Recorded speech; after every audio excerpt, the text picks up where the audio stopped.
In March of 2006, a biologist named Peter Sharp stood on a windswept ridge on the eastern end of Santa Cruz Island, adjusting his spotting scope against a gusting Pacific wind. Salt spray carried up the canyon, mixing with the sharp scent of coastal sage. Through the lens, Sharp focused on a crude nest of pine branches wedged into the canopy of a lone bishop pine. Inside sat a single pale egg, the first wild bald eagle nesting attempt on the northern Channel Islands in more than 50 years. Then, over the ridge, the thrum of a helicopter rose through the canyon. A specialized capture crew was scanning the volcanic peaks above him, hunting the island's last remaining golden eagles, two of North America's largest birds of prey, one arriving to reclaim a home its species had lost half a century earlier, the other being hunted down for permanent removal, shared the same island airspace that spring, and only one of them was supposed to still be there by summer. The skies were empty no longer. Within months, one of those two predators would vanish from the island for good. And on the ground beneath both of them, a native species found nowhere else on Earth had already been reduced to barely 100 animals, one bad season from disappearing forever. What it took to save it is not the simple story most people assume. How did a remote island off the coast of California become the battlefield for two of America's greatest birds of prey? To understand how that battlefield formed, you have to go back to the middle of the 20th century, when the skies over the Channel Islands went silent. For thousands of years, the bald eagle, Haliaeetus leucocephalus, ruled those skies, nesting on sheer coastal cliffs and feeding on the abundant marine life of the Pacific. Then, starting in the 1940s, the Montrose Chemical Corporation's plant near Los Angeles began discharging DDT and PCBs directly into the coastal waters of the Southern California Bight, until more than 100 tons of the chemicals had settled into the seafloor sediment. The toxins climbed the food chain, concentrating in the fat of fish, gulls, and sea lions. When bald eagles ate that contaminated prey, the DDT disrupted their calcium metabolism, and their eggs grew shells so thin they cracked under the weight of an incubating parent. Combined with direct shooting by island ranchers, the bald eagle was wiped out from the northern Channel Islands by the late 1950s. An entire ecological niche sat empty. For decades, nothing filled it. Then, an artificial food supply changed everything. Over the 19th and 20th centuries, ranchers introduced feral pigs and mule deer to the islands, and left unchecked, the pigs in particular multiplied into the thousands on Santa Cruz Island, breeding year-round. By the mid-1990s, mainland golden eagles, Aquila crisados, had noticed. Unlike bald eagles, golden eagles are terrestrial hunters built for small and medium mammals, and the endless supply of feral piglets and mule deer fawns on nearby Santa Rosa Island was enough to pull them across the Santa Barbara Channel to stay. The eagles did not stop at pigs. They found the island fox, Urocyon littoralis, a cat-sized carnivore found nowhere else on Earth. Having evolved for thousands of years with no aerial predator, the fox had no instinct to fear the sky. It walked in the open in daylight and had no strategy for a diving raptor. The foxes had nowhere to hide. Between 1994 and 2000, the island fox population collapsed by more than 90% across the northern Channel Islands. On Santa Cruz Island alone, roughly 2,000 adult foxes in 1994 fell to fewer than 135 by 2000. A species found on no other landmass on the planet was staring at extinction, and the fix was dangerous in its own right. Bring the bald eagles back too soon, while golden eagles still held the island, and the whole reintroduction could collapse and take the last of the funding with it. In 1999, a coalition assembled to fight back. The National Park Service, the Nature Conservancy, the Institute for Wildlife Studies, the Predatory Bird Research Group at UC Santa Cruz, and the Montrose Settlements Restoration Program. Their plan had two prongs, run at the same time. The first was live capture and removal of the golden eagles, led by Glenn Stewart of the Predatory Bird Research Group, working alongside National Park Service biologists and helicopter crews. No trap was simple, no canyon was easy to reach, no flight was without risk. Pilots flew tight, dangerous lines along sheer mountain ridges so technicians could get close enough to fire net guns and bownets at eagles that were fast, intelligent, and fiercely defensive. Over 7 years, from 1999 to 2006, the crews live-trapped and relocated 44 golden eagles, including 10 eaglets taken from island nests, releasing them hundreds of miles away on the mainland, far from any coast they could use to find their way back. While the golden eagles were being pulled off the island one by one, the second prong began. In 2002, the Institute for Wildlife Studies launched a bald eagle feasibility study, funded by the Montrose Settlements Restoration Program, with a target of roughly a dozen young eagles released each year.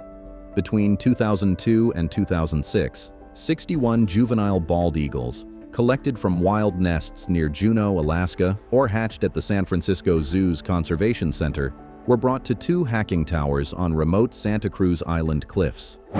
Biologists camped nearby, hauling fish and marine carcasses up muddy trails to feed birds too young to fly, using hidden chutes and puppets so the eaglets never learned to associate people with food.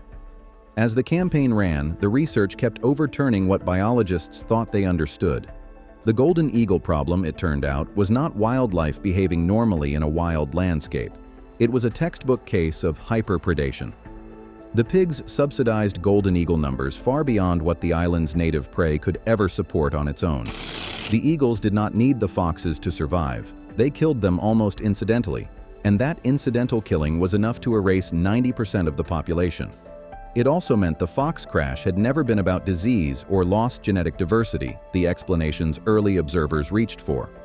The foxes were resilient, well-adapted animals caught in a trap built by 2 separate human decisions, decades apart. The DDT that erased their only aerial competitor for that niche, and the pigs that later drew in a predator with no natural check on the island. The second discovery reframed the bald eagles themselves. Reintroducing them was not a symbolic gesture. It was a deliberate biological tool. Bald eagles are intensely territorial in coastal habitat, and golden eagles do not coexist well with them. A resident breeding population of bald eagles would act as a living fence, its aggressive territorial defense discouraging any new golden eagle from crossing the channel at all. And because bald eagles feed almost exclusively on fish, seabirds, and carrion, they pose no threat whatsoever to the ground-dwelling foxes they were meant to help save. The third discovery came from the tracking data itself. Biologists had assumed Santa Cruz Island's recovery would be a closed, local story. Instead, some of the earliest successful pairings on Santa Cruz involved bald eagles that had been released years earlier on Santa Catalina Island, more than 60 miles to the south. Those birds had flown north across open ocean, crossed the Santa Barbara Channel, and paired with newly released Santa Cruz birds. Proof that the whole recovery was a regional, interconnected event, not an island-by-island fix. Old accounts of the Channel Islands story had always told it simply: a missing bird, a struggling fox, a rescue. The research the National Park Service, the Institute for Wildlife Studies, and their partners compiled told a more complicated truth. This was not preservation. It was replacement ecology, and none of its pieces worked in isolation. Removing the golden eagles meant nothing while feral pigs remained to attract new invaders, and reintroducing bald eagles would fail if DDT residues in the marine food web stayed too high. To grasp the scale of the engineering behind that effort, it helps to see the ground it covered. Santa Cruz Island runs roughly 35 kilometers long and up to 10 kilometers wide, a landmass of deep volcanic canyons, sheer cliffs, and dense chaparral. The 2 hacking towers the Institute for Wildlife Studies built there were engineered to survive Pacific winds, each holding wooden cages for up to 4 juvenile eagles. At 11 weeks old, biologists entered those cages to fit each bird with a solar-powered satellite transmitter, a pair of colored patagial wing markers, and a federal leg band, turning every eagle into a moving data stream that recorded its GPS position hourly and uploaded it by satellite every 3 days.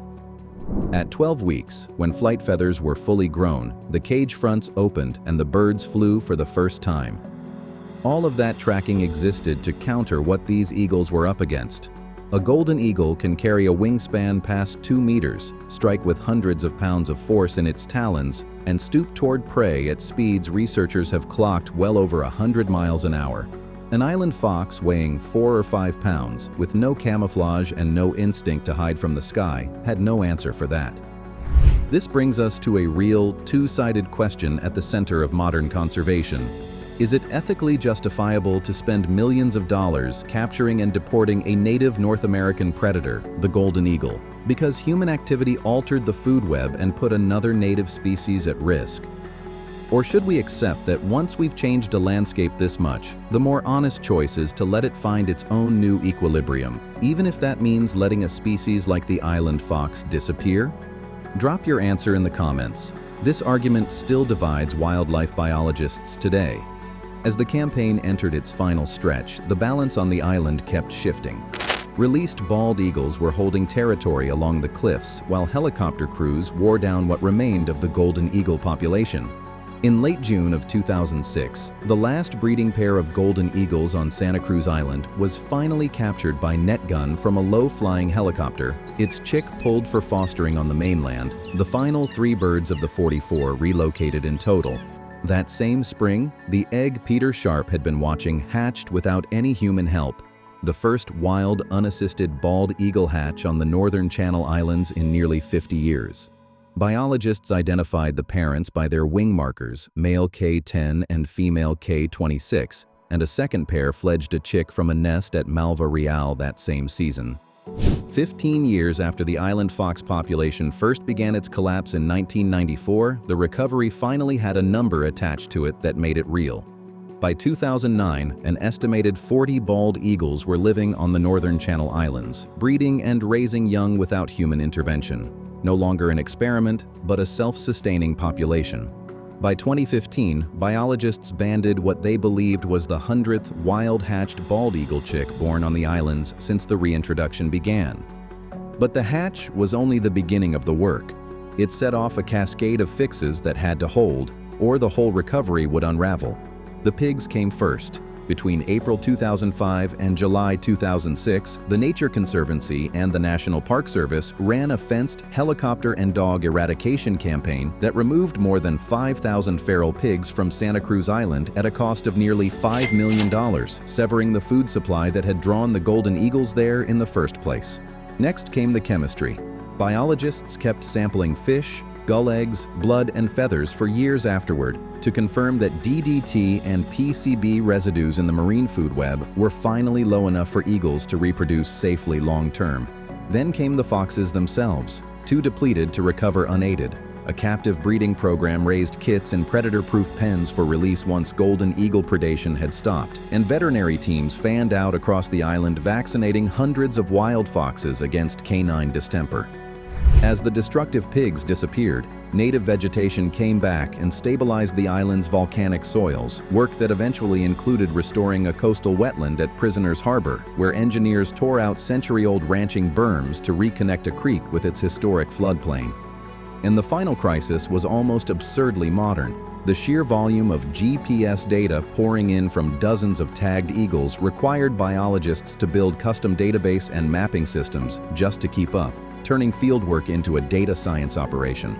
None of it would have been possible without the money, and the money had an origin as dark as the crisis itself. In 2001, a federal court finalized a settlement of just over $140 million against the companies responsible for the DDT and PCB discharge into Southern California's waters. Of that, nearly $64 million went directly to the Montrose Settlements Restoration Program, the trust that funded the bald eagle reintroduction and dozens of other restoration projects along the coast. The industry that broke the ecosystem ended up paying, decades later, to help put it back together. This same pattern, deep, coordinated intervention to fix an ecosystem humans broke, keeps showing up elsewhere. Gray wolves reintroduced to Yellowstone reshaped entire river systems by changing how elk moved through the landscape.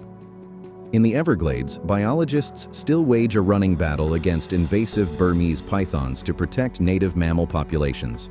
Off the Pacific coast, the return of sea otters keeps urchin populations in check and saves kelp forests from collapse.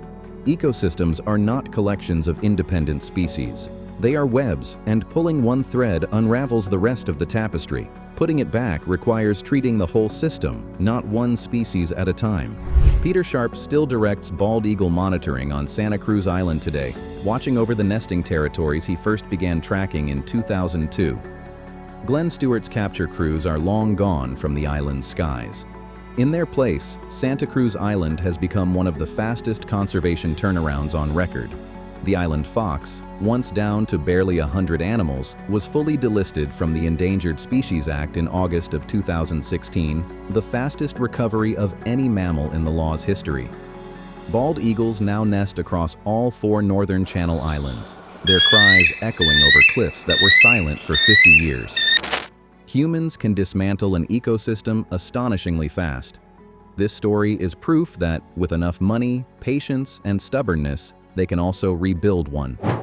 That leaves one last question worth sitting with.